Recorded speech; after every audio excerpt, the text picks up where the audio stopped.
Avant de prier, réfléchissons aux promesses de Dieu.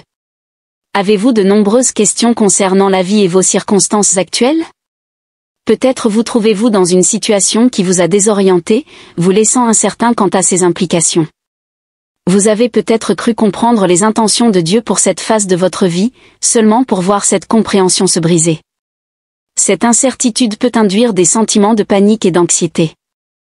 Dans de tels moments, il est crucial de ne pas s'isoler mais de chercher la présence de Dieu. Bien que se tourner vers les autres soit une option, cela ne devrait pas être notre réponse initiale face à l'adversité. Dieu devrait être notre refuge en toute situation. Au lieu de porter seul le poids des circonstances difficiles, allouez votre temps plus judicieusement en vous immergeant dans la présence de Dieu, d'où émanent toutes les bénédictions. J'apprécie le message transmis dans le psaume 64 concernant Dieu seul. Ô mon essence, j'attends en solitude, car mon espoir vient de lui. Il est seul ma roche et mon salut, ma forteresse, je ne serai pas ébranlé. Ma délivrance et ma gloire reposent sur Dieu, mon puissant rocher et refuge. Mettez votre confiance en lui en tout temps, ô peuple, répandez vos cœurs devant lui. Dieu est un refuge pour nous. C'est là. Dans le psaume 62, 5-8, nous sommes encouragés à exprimer nos sentiments les plus profonds au Seigneur Dieu Tout-Puissant. Ne retenez aucune émotion, ne dissimulez pas les pensées profondes qui vous troublent ni les peurs profondément enracinées qui perturbent votre repos. Il désire que vous lui présentiez tout en sa présence, y compris vos doutes. Vos interrogations, vos réservations, vos blessures, ta colère, ta tristesse, tes émotions dans les moments de trahison, il désire que nous nous tournions vers lui, car il est notre sanctuaire. Il comprend que c'est de lui que nous tirons des réponses, du calme, de la sécurité, des garanties et la force nécessaires pour affronter nos défis. Il n'existe aucune source alternative pour ces éléments essentiels. Le roi Achazia a eu un accident qui l'a gravement malade.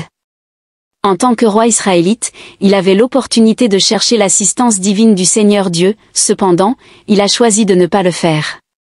Au lieu de cela, après être tombé à travers la treille dans sa chambre haute à Samarie et être tombé malade, il envoya des messagers consulter Baal-Zébub, la divinité d'Écron, pour savoir s'il se remettrait de son mal. Dans 2 Rois 1h2, nous devons internaliser l'idée qu'il n'existe aucune autre source par laquelle nous puissions obtenir l'aide dont nous avons urgemment besoin. L'adversaire a fabriqué de nombreuses sources contrefaites, tentant de nous persuader que nous n'avons pas besoin de Dieu, cependant, nous avons un besoin urgent de sa présence en tout temps. Sans lui, nous sommes dépourvus de but, et sa présence est essentielle pour l'aide que nous recherchons. Comme le roi d'Israël cherchait de l'aide auprès d'une fausse source, Dieu a transmis un message par l'ange du Seigneur à Élie le Tishbaïte, « Lève-toi, va à la rencontre des messagers du roi de Samarie, et demande-leur, est-ce qu'il n'y a pas de Dieu en Israël pour que vous alliez consulter Baal-Zébub, le dieu d'Écron ?» Par conséquent, le Seigneur déclare, « Tu ne descendras pas du lit sur lequel tu es monté, tu mourras sûrement. » Par la suite, Élie partit. Dans 2 Rois 1, 3-4, Achazia avait l'opportunité de chercher de l'aide divine, cependant, il succomba à l'illusion que la guérison pouvait être obtenue par d'autres sources. Cette croyance était erronée, car il existait un Dieu en Israël vers lequel il aurait pu se tourner. En optant pour des remèdes contrefaits, il a finalement échoué à recevoir l'aide nécessaire et est resté non guéri de son affliction. Il est impératif de lui accorder une confiance inébranlable en tout temps. Individus, exprimez vos sentiments les plus profonds devant lui, Dieu est notre sanctuaire. Nous sommes appelés par le Seigneur à dévoiler nos cœurs en sa présence, englobant toutes nos tribulations. C'est dans sa présence que nous atteindrons la paix et les percées que nous cherchons. Nous avons urgemment besoin de sa présence. Cessez de tenter de confronter vos adversités de manière indépendante, abandonnez l'effort de résoudre les problèmes seuls, et cherchez plutôt refuge dans sa présence. Ravi Zacharia a déclaré que posséder des réponses n'est pas crucial, ce qui est vital, c'est la conscience de la présence de Dieu pendant les périodes de questionnement profond. La foi défie souvent la compréhension, nous pouvons saisir la raison de Dieu seulement rétrospectivement, et non au milieu de la tourmente. Ainsi, la foi incarne la confiance que, malgré l'incompréhensibilité actuelle, elle peut produire des miracles, car Dieu est omnipotent. Personnellement, je trouve du réconfort dans la proximité avec Dieu, ayant fait du Seigneur mon refuge pour proclamer toutes ses œuvres. Selon le psaume 73, 28, Entrer dans la présence de Dieu est invariablement gratifiant, l'adversaire s'efforce de nous dissuader, conscient de la force formidable que les individus acquièrent par la communion avec Dieu, comme l'a exprimé Charles Stanley. Malgré la fatigue, l'épuisement et les tourments émotionnels, la communion solitaire avec Dieu nous revitalise, insufflant à notre être énergie, pouvoir et force. En sa présence, nous sommes rassurés de notre valeur et de l'amour profond qui nous est accordé. Nous sommes particulièrement rappelés de l'engagement indéfectible de Dieu envers notre sécurité et de son omnipotence à tenir cette promesse. Ainsi, il n'est pas surprenant que nous en sortions revigorés, renforcés et fortifiés. Soyons présents dans la présence de Dieu aussi souvent que possible. Maintenant, prions, Père Céleste. Je me présente devant toi avec un cœur ouvert, abandonnant tout ce que je suis et tout ce que je porte. Seigneur, j'ai besoin de ta présence maintenant plus que jamais.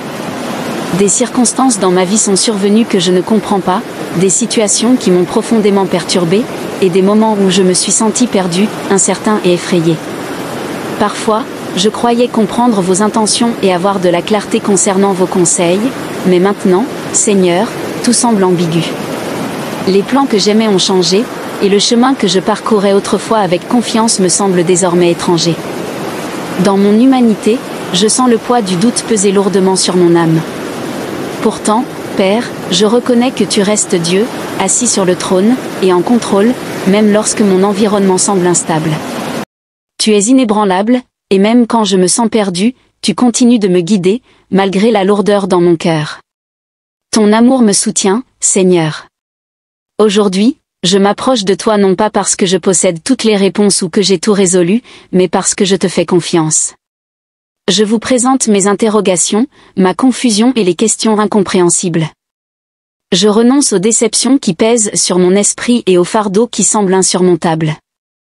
Tu ne m'as jamais demandé de les porter seul, tu m'as toujours invité dans ta présence, où je peux tout déposer à tes pieds. Je reconnais, Père, qu'il y a eu des moments où j'ai cherché des réponses auprès de sources inappropriées en période de détresse.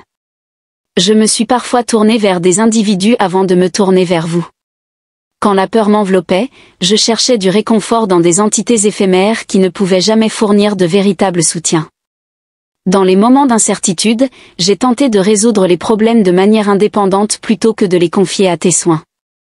Pardonne-moi, Seigneur, pour les occasions où j'ai compté sur ma propre compréhension au lieu de placer ma confiance totale en toi. Pardonne-moi d'avoir poursuivi des solutions éphémères alors que tu es la réponse éternelle, toi seul est mon refuge.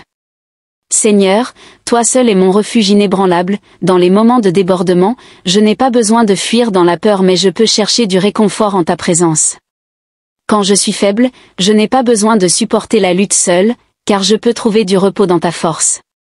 Dans les moments où je manque de mots pour exprimer mes émotions, tu es déjà conscient des profonds désirs de mon cœur. Père, je t'implore de m'imprégner de ta paix, la paix que le monde ne peut fournir, la paix qui transcende toute compréhension. Calme la tempête dans mon cœur et rassure-moi de ta proximité. Instruis-moi à avoir foi en ton calendrier, même lorsque l'attente se révèle ardue. Guide-moi à m'accrocher à tes promesses, même lorsque les résultats restent invisibles. Tu es un Dieu fidèle, et je reconnais que tu orchestrais toutes les circonstances pour mon bien. Même au milieu des luttes, tu façonnes mon caractère, dans la douleur, tu me raffines, et dans le silence, tu continues à communiquer. Bien que je ne comprenne pas encore toute l'histoire, je choisis de placer ma confiance en celui qui tient mon avenir. Seigneur, je te présente mes émotions, la peur qui cherche à piéger mon cœur, l'anxiété qui tente de me priver de joie, et l'inquiétude qui vise à submerger mes pensées. Je te remets tout cela. Je refuse de permettre à l'adversaire de dominer mon esprit. Je rejette les mensonges qui suggèrent que je suis seul. Je ne céderai pas à la peur quand j'ai un Dieu qui me précède, m'accompagne et me protège par derrière. Saint-Esprit, je t'invite dans chaque aspect de ma vie. Guide-moi, dirige-moi et instruis-moi pour trouver du réconfort dans la présence de Dieu. Aide-moi à discerner sa voix au milieu du tumulte de mes circonstances. Permets-moi de percevoir son influence à l'œuvre, même lorsque les événements semblent illogiques. Renforce ma détermination dans la foi, sachant que mon Dieu est infaillible. Père. Je prie pour ceux qui endurent des épreuves similaires, que les fatigués trouvent de la force, que les perdus reçoivent des conseils, et que ceux qui doutent se rappellent de votre proximité. Pour ceux qui se sentent abandonnés, enveloppez-les de votre amour, en leur assurant qu'ils ne sont pas oubliés, que vous les voyez, que vous vous souciez d'eux et que vous agissez activement dans leur vie. Je déclare aujourd'hui que je serai guidé par la foi, non par la peur, je resterai ferme au milieu des épreuves de la vie, ancré dans la fondation inébranlable de ta vérité. Mon espoir ne repose pas sur ce qui est visible, mais sur ton essence, ma joie est indépendante de mes circonstances, enracinée dans la nature immuable de mon Dieu. Merci, Seigneur, pour ta présence constante, ton amour infaillible, ta grâce suffisante et ta miséricorde renouvelée chaque matin. Merci d'être mon refuge. Je te confie aujourd'hui toutes mes peurs, incertitudes, douleurs et questions, Seigneur. Je les confie à tes mains capables, confiant que tu me guideras. Je choisis de résider dans ta présence, où je découvre la paix, la force et la réassurance. Je t'aime, Seigneur, et je place ma confiance en toi maintenant et pour l'éternité. Au nom de Jésus, je prie. Amen. Merci de participer à cette prière profonde aujourd'hui. Si cette prière a résonné en vous, veuillez taper « Amen » dans les commentaires en témoignage de foi et d'unité. Soutenons-nous mutuellement dans ce voyage de grâce, et n'oubliez pas de vous abonner pour des prières supplémentaires. Par l'encouragement et les messages encourageants, nous persisterons à renforcer notre foi et à nous rapprocher de Dieu. Restez bénis, et que la paix de Dieu vous accompagne perpétuellement.